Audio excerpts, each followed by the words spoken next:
ઉદાહરણ number 3, m દળના પદાર્થની ગતિ y બરાબર ut વત્તા 1/2 gt તરીકે વર્ણવાય છે. પદાર્થ પર લાગતું બળ શોધો. ગતિના બીજા નિયમ મુજબ બળ માટે આપણી પાસે અત્યારે એક જ સૂત્ર છે. કેવું છે? F બરાબર m into a. હવે આપણને પદાર્થની ગતિ દર્શાવેલ છે તો સ્થાનાંતર જેવી ઇક્વેશન આપણને દેખાઈ રહી છે. તો s બરાબર ut વત્તા 1/2 at સ્ક્વેર જેવું જ છે. તો સૌથી પહેલા આપણે જોઈ લઈએ સ્થાનાંતર s બરાબર ut વત્તા 1/2 gt સ્ક્વેર આપણને આપેલું છે. તો હવે આપણે એને પ્રવેગમાં રૂપાંતર કરવાનું છે. તો વેગ માટે સૂત્ર શું લખી શકાય? તો વેગ બરાબર લખાય આપણાથી ds ના છેદમાં dt. તો હવે d ના છેદમાં dt સ્થાનાંતરનું મૂલ્ય કેટલું છે? ut વત્તા 1/2 gt સ્ક્વેર. હવે આપણે આ દરેક પદને સેપરેટ મલ્ટીપ્લાય કરી લઈએ. તો d બાય dt ut નું વત્તા d by dt 1/2 gt square. હવે વિકલનના થોડા નિયમો આપણે જાણી લઈએ જેથી કરીને આપણને ગણતરીમાં આસાની રહે. હવે આપણે જે છે આ પદનું વિકલન કરી રહ્યા છે સમયની સાપેક્ષે. તો જ્યારે t આપ્યો હોય તો આપણે જે છે અચળ પદને સાથે રાખવું. બરાબર છે. અને અગર t સાથે વિકલન કરતા જો અહીંયા t વાળું કોઈ પણ પદ ના હોય તો તેને અચળ ગણવું અને અચળ પદનું વિકલન શૂન્ય થાય છે. તો અહીં આપણે જોઈ શકીએ છીએ કે t પદ આપણને આપેલું છે.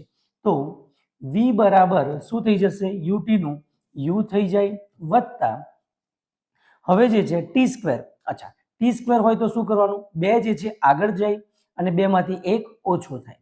તો જે છે d બાય dt અહીંયા આપણાથી લખાય 2 ગુણ્યા 1/2 gt.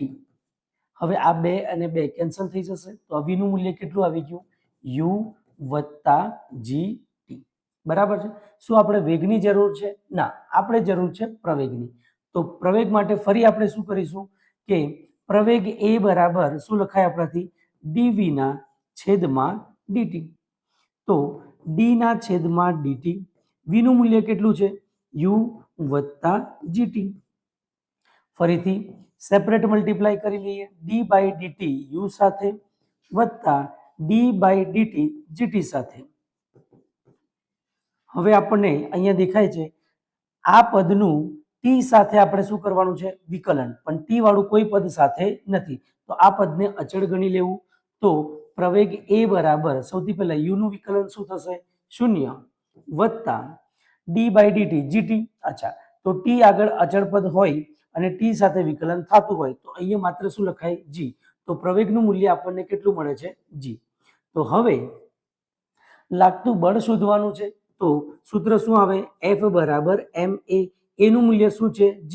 તો આપણાથી લખાય પદાર્થ પર લાગતું બળ કેટલું થશે? mg. ઓકે. હવે જે છે ફરીથી સમજી લઈએ. આપણને શું આપ્યું છે? m દળનો પદાર્થ આપ્યો છે. પદાર્થની ગતિનું વર્ણન s બરાબર ut વત્તા 1/2 gt સ્ક્વેર તરીકે આપ્યું છે. પદાર્થ પર બળ કેટલું લાગે તે શોધવાનું છે. બળ માટે સૂત્ર શું છે? F બરાબર ma. સૌથી પહેલા સ્થાનાંતરનું સૂત્ર ut વત્તા 1/2 gt સ્ક્વેર લખી દેવું. હવે આપણે પ્રવેગમાં એને રૂપાંતર કરવું છે. તો સ્થાનાંતરનું પહેલા વેગમાં, વેગનું આપણે પ્રવેગમાં. તો વેગનું સૂત્ર શું છે? સ્થાનાંતરના છેદમાં સમય.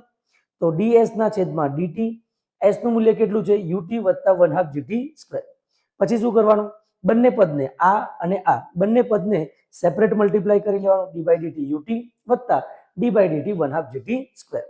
વિકલનના સૂત્રો શું કે છે આપણને? કે જેના સાથે વિકલન કરવાનું હોય ઉપર પદ આપ્યું હોય તો જે છે અચળ પદનું શૂન્ય કરવાનું નથી.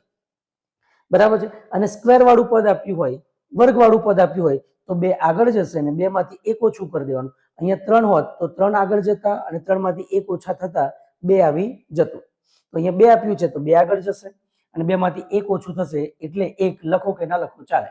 તો હવે v બરાબર u વત્તા gt થઈ જશે.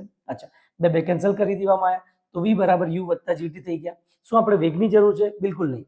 આપણે જરૂર છે પ્રવેગની. તો પ્રવેગ માટે શું કરીએ? વેગમાં ફેરફાર ના છેદમાં સમયમાં ફેરફાર. તો d બાય dt v નું મૂલ્ય કેટલું છે? u વત્તા gt. જેનું વિકલન કરવાનું છે એ પદમાં ટી આપેલું નથી, તો અચળ પદ માનીને એને શું કરી દેવાનું? શૂન્ય. ત્યારબાદ જીટી, ટી નું કેટલું થશે?